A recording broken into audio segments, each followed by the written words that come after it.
This is the DJI Osmo Pocket 3. Sobrang angas talaga niya pag binubuksan mo. Alam nyo ba, sa sobrang angas na itong camera na to, sikat na sikat to ngayon sa mundo ng mga vloggers. At sa sobrang sikat na ito, nahirapan ako maghanap na ito sa mga DJI store dahil sa sobrang mabenta na itong camera na to. So no choice ako, naghanap ako sa marketplace. Buti na lang may nakita ako, nagbebenta siya. Sa tao ko lang to nabili, which is wala siyang warranty. So I suggest kung bibili ka talaga nito, mag-antay ka na lang ng stock sa DJI kasi mas mura pa sa DJI, nasa 37,000 lang ata to. Kung ito yung bibili mo, creator combo. So hahatiin ko nga pala tong video na to in 2 parts. Dito sa part 1 natin, ipapakita ko sa inyo yung unboxing, paano siya gamitin, lalo na sa mga beginners kung first time mong hawak ng camera na katulad nito. Paano mo siya gagamitin and kung ano yung mga features nito. And sa part 2 naman na gagawin kong video, ipapakita ko sa inyo yung mga nagustuhan kong features nito at yung mga hindi ko nagustuhan sa kanya. Ano yung pros and cons nito, and papakita ko na rin sa inyo yung outside world review neto. Lagay ko na lang yung link sa description. So meron pa pala silang isa pang version neto, yung standard combo. So I suggest kung bibili ka, ito na yung bilhin mo, yung creator combo, dahil maraming accessories to na magagamit mo talaga sa pag-vlog. So before we proceed to unboxing, ako nga pala si Julian and welcome to my channel. Kung bago ka lang dito, please help me to reach my goal this month na maka 1,000 subscribers. So without further ado, let's go to unboxing.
So guys, ito ang ating Pocket 3. Kung mapapansin nyo, napakaliit lang talaga nito. Mas malaki pa rin talaga yung phone, diba? Meron nga pala tayo ditong 1-inch CMOS sensor. Tapos, meron din tayo dito 2 inches touchscreen. Responsive naman yung kanyang touch, guys. Tapos, dito yung ating record button. Pwede rin natin siyang i-turn on and turn off. Joystick. Yan, para makontrol natin yung camera. Yan, pwede natin i-up and down, left and right. Meron pala tayo ditong 3-axis gimbal stabilization. Sa mga hindi nakakaalam kung ano ibig sabihin ng gimbal, ito yung nag-stabilize ng ating video. Yan, para siyang ulo ng manok na kahit anong gawin mo, diretso pa rin yung kanyang ulo. Isa to sa best feature nitong camera na to dahil parang sila pa lang ata yung unang camera na gumawa ng merong sariling built-in na gimbal. Dati kasi yung mga camera, kailangan mo pang bumili ng separate na gimbal para lang maging stabilize yung video mo. Dito kasi naka-built-in na talaga Tapos etong katawan niya made of plastic. Maganda yung pagkakagawa niya. Ang nagustuhan ko talaga dito is sobrang gaang lang niya and ang liit lang niya. Talagang pocket size talaga siya. Pwede mo ilagay sa pocket mo. So meron pala tayo ditong saksakan ng micro SD card. Andi dito siya. Tutusukin mo lang siya ng kuko mo para lumabas. Ayan. Pwede kang maglagay dito kahit 500 gig ata or 1 terabyte na micro SD card. Dito sa ilalim natin, meron tayo ditong Type-C na USB. Dito sa gilid, meron tayo ditong microphone. Meron din tayong microphone dito and dito. Tsaka dito, meron din microphone dito sa harapan. So, kung gagamitin mo siya, kailangan iwasan mo yung mga microphone matakpan ng kamay mo dahil papangit yung audio natin. Meron tayo ditong lagay ng strap, yung butas na yan. So, pag-usapan naman natin ngayon yung mga accessories niya. Ito yung protective cover niya. Ito yung magiging protection niya in case na ayaw mong gamitin yung kanyang bag. Madali lang naman siya ipasok. para maprotektahan natin siya in case man na ilalagay mo pa siya sa loob ng bag mo or sa pocket mo. Hindi magagasgasan yung lens and yung kanyang screen. So hanggang dito lang yung cover niya. Pwede mo pa siyang saksakan ng mga accessories. Ayan. So hindi lang to protective cover dahil pwede mo pa rin lagyan to ng yung mga kasama niyang wide lens. Ayan, meron siyang magnet dito. Ayan. Pwede mo rin ilagay itong wireless mic sa ibabaw. Ayan. Ayan. Meron pa siya ditong slot para sa filter ng camera. Itong cover natin is para siyang gawa sa rubber na may pagka-plastic. So meron tayo ditong bag na maliit. Kung ayaw mo gamitin yung kanyang cover, dito mo na lang ilalagay yung camera. Kasya naman lahat dito ng accessories, pati yung camera. Yan, ang ganda na ito. Ang ganda ng quality na ito. Medyo madumi lang kasi matagal ko na siyang ginagamit eh. Pero hindi siyang hawakan. Ito naman yung kanyang accessories na battery handle. So pwede rin siyang handle and also parang power bank na rin siya in case man malobat yung ating Pocket 3. Lalagay mo lang siya dito sa ilalim. Ayan, nakalock na siya. Ayan, kung mapapansin nyo, nagkakaroon na siya ng charging. Andito yung battery life ng handle and ito yung battery ng ating Pocket 3. So, meron din tayong USB dito na connected sa Pocket 3. Ayan, pwede ka mag-charge dito and pwede ka mag-transfer ng mga data. Tapos, meron siya ditong screw. Ito naman yung isa, handle din siya, pero wala siyang battery, kaya maliit lang siya. Parang extension lang siya eh. Tapos, meron pa siyang USB dito. Papakita na rin natin yung kasamang accessories na mini tripod. Ito. So, ngayon, mas madali ka na makakapag-vlog. Tapos, pwede mo siyang ipatong somewhere. Here's another accessories na kasama. Yung kanyang wide lens. Kakabit lang natin siya dito sa harapan ng camera. Meron siyang magnet. So, lalagay mo lang siya dito. So, papakita ko sa inyo yung wide lens natin kung ano yung effect niya sa video natin. Kung makikita nyo yung lamp natin dito sa gilid and yung nakasulat dito, pag nilagay natin yung wide lens, pansin nyo yung lamp natin, nagkaroon na siya ng space dito and nababasa nyo na yung nakasulat dito na Julian Span. At ito naman yung ating strap.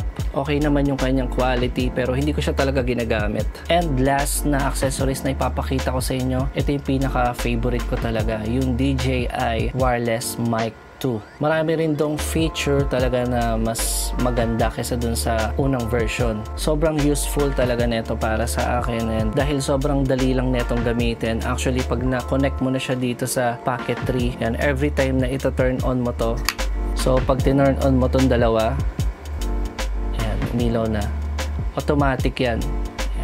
Tsaka sobrang solid din ang audio netong DJI mic. Meron tayo ditong windscreen na natatanggal. Meron tayo ditong 3.5mm na pwede mo saksakan ng isa pang mic. Kung gusto mong gumamit ng shotgun mic or lavalier mic, pwede mo siyang isaksak dito. Andi dito pala yung mismong mic natin. So kung magsasalita ka dito, andito yung ating power button. Ito naman sa taas yung pang-connect niya sa Pocket 3. So may isa pang use tong button sa taas na to. Pwede mo siyang pindutin dito para mag-record ka. In case man na nakapatong to somewhere, tapos hindi mo na kailangan lumapit dito sa camera para pindutin tong kanyang record button, pipindutin mo na lang to, which is nakasabit lang dito sa damit mo. Pag pinindot mo yan, magre-record na tong ating camera. Meron pa palang kasamang magnet dito. Hirap niya tanggalin, sobrang kapit talaga ng magnet niya. Naka-wireless mic din nga pala tayo. Ang gamit ko is Comica Vimo. Ginagamit natin ngayon sa camera natin. So itong magnet, pwede natin ipasok sa loob. Yan, hawakan mo lang yung magnet dito. Tapos,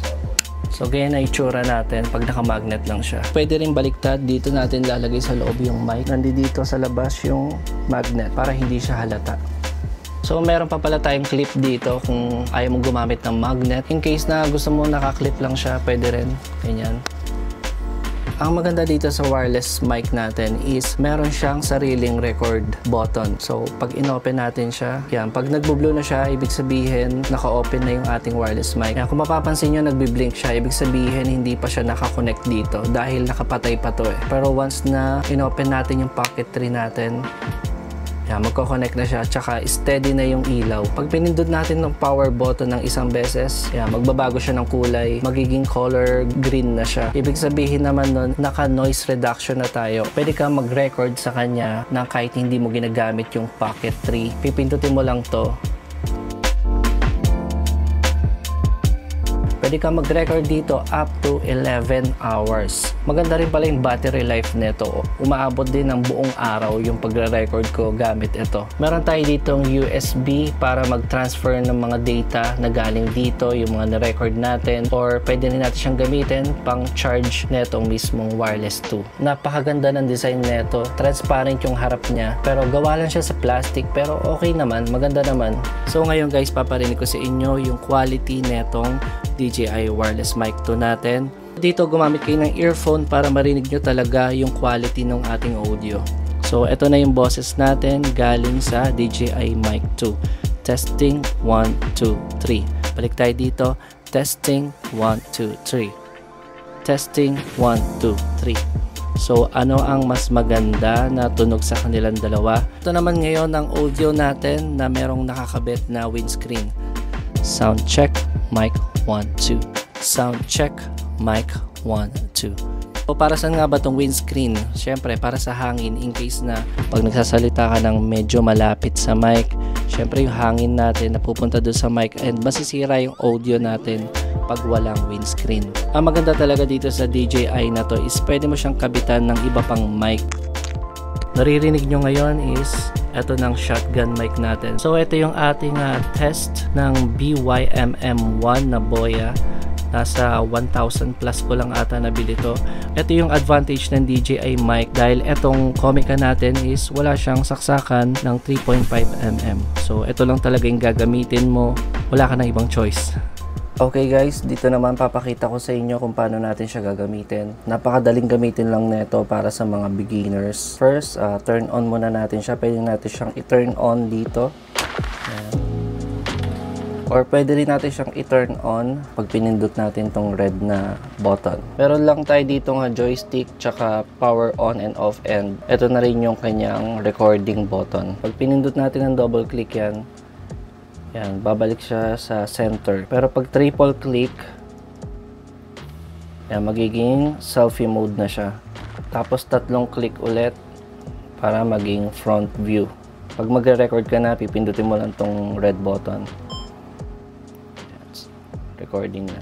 So dito sa screen natin, meron tayo ditong makikita natin indicator ng ito yung SD card natin. Nakalagay 2 hours and 36 minutes ang kaya niyang i-record. Bali, ang gamit ko pala dito is micro SD card na SanDisk. So dito sa kabilang side, makikita natin yung battery life niya. Pag kinlik natin yan, lalabas dito yung 77%.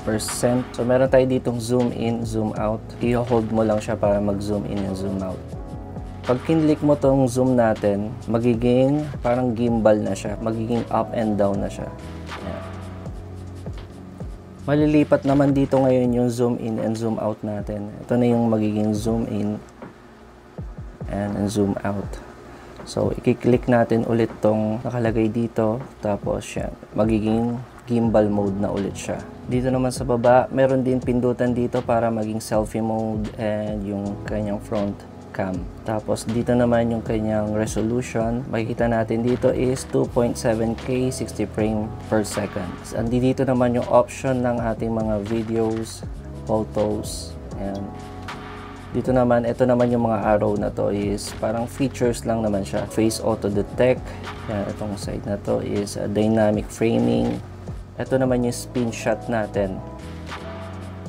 Bawat gilid may slider siya. Dito muna tayo sa left side. Dito yung ating mga videos na mga na-record na natin. Pwede natin i-play yung mga recent video natin. Meron siyang sounds. Dito yung kanyang sounds sa gilid. Pwede natin i-turn off yung sounds. Pwede natin hinaan. Tapos dito sa kabilang side is ito yung mga videos natin. Para burahin natin siya, nandito sa gilid. Ito, pwede siyang i-heart or pwede natin siyang i-delete. Dito naman tayo sa baba. Bali, meron tayo ditong resolution na 1080p, 2.7K or 4K. Pinakamababa natin is 24 frame per seconds hanggang 60 frame per seconds. So, ang aspect ratio natin dito, 1:1 and 16:9. Hanggang dun lang. So, pag kinlik natin yan, magiging 1:1 ang ating ratio. Yung 4K natin, magiging 3K na lang. Tapos yung 2.7K natin magiging 2160p na lang siya. Pero ito is 1080p pa rin. Ang usual na ginagamit ko dito is 2.7K 60 frame per seconds. Malinaw na kasi ito para sa akin, lalo na kung sa cellphone mo lang papanoorin. Pero kung sa mga big screen like mga monitors or TV, okay na rin yung 2.7K. So, ibababa mo lang yan para bumalik tayo sa home niya. Maganda yung response ng kanyang screen, ng kanyang touch screen.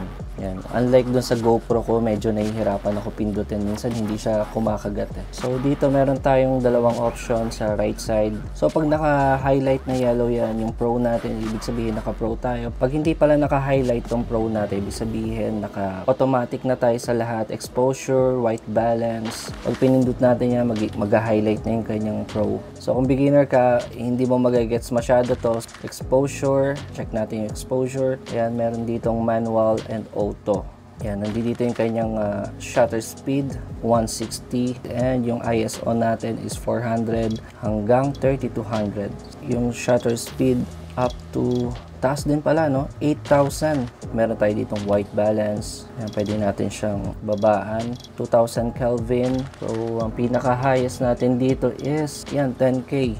Pwede natin siyang i-auto white balance. Meron tayo ditong glamour effect kung gusto mo natin turn on and off. And dito naman yung kanyang color option. Meron tayong D-Log, normal, and HLG. Meron tayo ditong focus mode. Ayan, continuous, single, product showcase. Maganda gamitin itong product showcase sa yung mga nag-vlog about sa mga products. Dito sa Pro mode, meron din tayo settings ng kanyang mic. Andito. Ayan. So, meron tayo ditong channel, stereo. Naka-stereo tayo. So, pwede din natin siya i-mono. Wind noise reduction, naka-turn off. Pwede natin siyang i-on. Dito naman meron tayong directional audio. Nakalagay dito all. It means naka-open lahat ng mic natin kasi meron tayo ditong tatlong mic sa harap, sa likod, tsaka sa dalawang gilid. Kaya may option dito na pwede natin na gamitin lang yung mic natin sa front. Pwede rin yung front and back na mic or pwede rin naka-all. So, surround yung kanyang mic. So, kung mag-vlog ka lang naman na ikaw lang mag-isa, pwede mo lang gamitin itong front para ikaw lang yung naririnig dun sa mic. So, dito naman tayo sa taas. Yan, andito na lahat ng settings na kailangan natin talagang pag-aralan. Medyo nung una nahirapan ako, pero siguro mga 3 araw na paggamit ko na ito, na-gets ko na rin lahat to.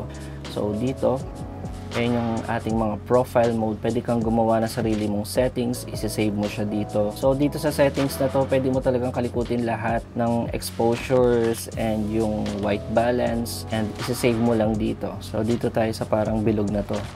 Meron tayo dito screen rotate and capture. So, once na in-on natin siya, every time na i-on natin siya, magre-record na siya. Ganun lang siya kabilis mag-record. Ito naman yung kanyang brightness. Ito naman yung kanyang auto track pag nag-selfie tayo. Pag in-on natin siya, so for example, pag kinlik ko tong selfie mode, yan, maghahanap siya ng face and face track enable. So, naka-automatic na yung ating face tracking mode. So, every time yan. Ayan. So, yung nakita natin, nag-automatic siya ng face detection. So, para ma-disable natin tong ating face detection or face tracking mode natin, kiklik lang natin siya ng once. So, kung gusto mo magkaroon ulit ng face track, i-double click lang natin to para magkaroon siya ulit ng face tracking mode. So, yan. Naka-face track na ulit tayo.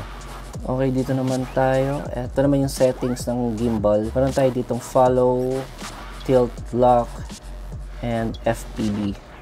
Okay, dito naman sa option na to.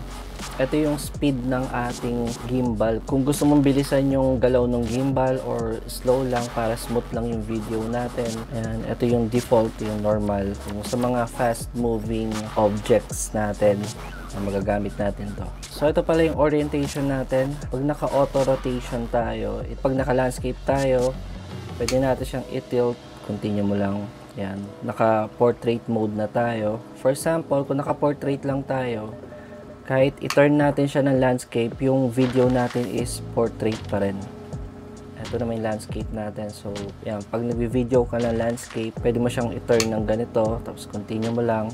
Landscape pa rin yung orientation natin. So, ang ginagamit ko dito is auto rotation. So, every time na mag-video ako ng landscape or naisipan ko mag-mini vlog, gagamitin ko lang yung portrait mode natin. Yan, makakapag-portrait ka na para sa mga FB Reels or TikTok. And ginagamit ko pang YouTube natin is yung landscape. So, kung mapapansin nyo, every time na ginaganto ko, no, may countdown siya. Ibig sabihin nun, magta-turn off siya pag hindi mo pinindot yung continue. So, dito naman tayo sa last settings niya. Meron tayo ditong option ng wireless. So, yan. For now, hindi pa naka-on yung ating wireless na mic. Pero pwede tayo magkabit dito or mag-connect ng dalawang wireless na mic ng DJI. Every time na i-on natin to, automatic magko-connect na siya dyan. So, connected na siya. Kalagay dito is 80% yung battery life and 10 hours na recording. So, meron siyang sariling memory para makapag-record ka dito. Meron tayong indicator dito nung level ng kanyang mic. Kapag nakita natin to, ito yung pinaka-level ng mic natin. It means gumagana na siya. So, meron tayo ditong monitor volume. Meron tayo ditong option ng low cut. Para sa audio yan, kung gusto mo naka-cut yung ating low frequency. Meron tayong 32-bit float recording. Magagamit mo yan sa mga professional use, yung mga mahilig mag-edit ng audio. Meron pa tayo ditong slot para mag-connect pa tayo ng isa pang DJI Mic 2. So, dito naman tayo sa gimbal startup direction. So, ang ginagamit ko lang dito is yung last setting. Meron tayo dito ng joystick speed. So, ang joystick speed natin is nasa 5 lang. Pwede natin siyang bilisan ng 7 or pinakamabagal is 1. Tapos, meron din tayo speed dito ng zoom. Kung gusto mo mabilis yung pang zoom mo or mabagal. So, reference line. So, ang ginagamit ko dito is grid. Ewan ko lang kung nakikita nyo dito sa camera natin. Meron siya ditong guhit. Screen off when recording. Kung gusto mo siyang patayin yung screen para makasave ng battery. So, ito yung ating auto power off. Meron tayong 30 minutes pag di mo na siya ginagamit. So, dito ang gamit ko is yung 10 minutes. Hindi mo na siya ginagalaw. After 10 minutes, magta-turn off na siya. So, that's all guys. Ayun yung pinaka-settings niya. So guys, isa pa sa nagustuhan ko dito sa camera na to, pwede natin siya i-connect sa ating app na DJI Mimo app. Yung, kailangan pala natin ng Wi-Fi. Naka-turn on dapat yung Wi-Fi natin para ma-connect natin siya. So, lahat na makikita nyo dito, lumalabas din sa ating apps. Meron din tayo ditong selfie mode. Pwede rin pala tayo ditong mag-open ng ating mga videos. Nandilitin yung mga videos natin sa camera. Yan. So, yan. Pwede natin siya panoorin or tingnan yung mga pictures. Ang maganda dito is pwede natin siyang i-download. So, ito yung download natin. Download files to share. Ayan, nakalagay. Ang bilis. So, file downloaded agad. So, eto na. Nasa gallery ko na ng cellphone yung picture. Grabe, linaw talaga kahit yung picture niya. Ganda. Picture mode to guys. So, lahat ng pwede mong gawin dito is pwede mo na rin gawin dito sa app natin. Meron din tayo dito ng joystick na touchscreen. Ito yung recording button natin. So, ayan. Meron tayo ditong slow motion, time-lapse. Kompleto. So, dito tayo sa glamour effects. Try natin ito. Nag-vlog ako dito. So, may nakalagay dito na trim, filter, and beauty. Yan. Pwede natin siyang lagyan ng beauty effects. Pwedeng automatic. Yan. Ito yung smooth para gusto mong kuminis yung mukha mo. Brighten. Kung gusto mong maputi ka. And yung slim ng mukha. Kung gusto mong lumiit yung mukha mo. Itong eye. Pwede na natin paliitin or palakihin. Nose. Pwede rin paliitin yung nose mo. So, pwede natin siyang i-export. Kaso hindi ko makuha yung original resolution niya. Siguro sobrang laki kasi ng file. Ginagawa ko na lang. Kino-custom ko na lang. Nagiging 1080p. Or 720p. Yan, tapos export mo lang siya. Export.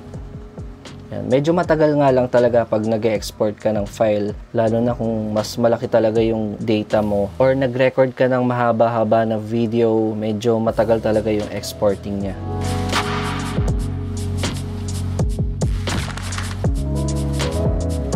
Na-export na natin. Makikita na natin dito sa albums ng ating gallery ng phone. So, ito siya. Grabe ang puti ko dito. Laki ng mata ko, liit ng bibig ko.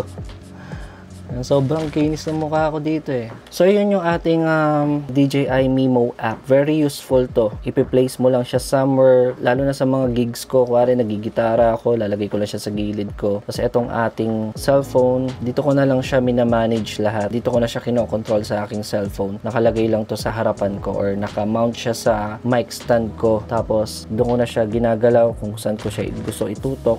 Bali dito ulit tayo guys. Papakita ko lang sa inyo yung mga ano natin. Try natin tong panorama.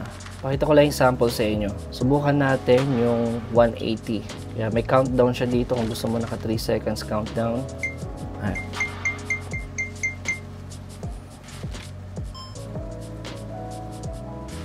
So ayan guys, nagpipicture siya. Nagpicture siya ng 3 beses, left, tsaka center and right. So, ito yung itsura niya. Bali, parang nangyari is pinagdikit-dikit niya na ng automatic yung 3 picture para maging landscape siya. Try naman natin tong isa, yung 3x3. 1, 2, 3, 4, 5, 6, 7, 8. Parang 8 na picture na square type siya. Pero pag pinagsama-sama na siya, parang naging fish eye na siya.